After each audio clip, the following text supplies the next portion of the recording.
2 തിമോഥെയോസ് 1:7. ഭീരുത്വത്തിൻ്റെ ആത്മാവിനെ അല്ല ദൈവം നമുക്ക് നൽകിയത്, ശക്തിയുടെയും സ്നേഹത്തിൻ്റെയും ആത്മനിയന്ത്രണത്തിൻ്റെയും ആത്മാവിനെയാണ്.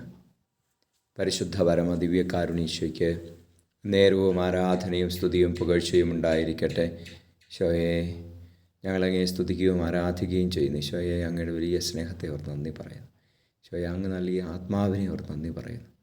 ഭീരുത്വത്തിൻ്റെ അല്ലല്ലോ, ശക്തിയുടെയും സ്നേഹത്തിൻ്റെയും ആത്മനിയന്ത്രണത്തിൻ്റെയും ആത്മാവ്. കർത്താവേ, ഞങ്ങളെ തന്നെ നിയന്ത്രിക്കുവാൻ ഞങ്ങൾക്ക് ശക്തി തരണമേ. Hallelujah, hallelujah, hallelujah, hallelujah, hallelujah. ഈശോയെ, ആത്മനിയന്ത്രണം ഒന്ന് പുണ്യം നൽകി അനുഗ്രഹിക്കണമേ എന്ന് പ്രാർത്ഥിക്കുന്നു. Hallelujah, hallelujah. ആത്മധൈര്യം നൽകണമേ.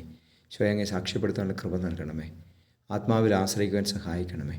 നമ്മുടെ കർത്താവ് മിശിഹായുടെ കൃപയും പിതാവായ ദൈവത്തിൻ്റെ സ്നേഹവും പരിശുദ്ധാത്മാവിൻ്റെ സഹവാസവും നിങ്ങളോടുകൂടി ഉണ്ടായിരിക്കട്ടെ, ഇപ്പോഴും എപ്പോഴും എന്നേക്കും. ആമേൻ.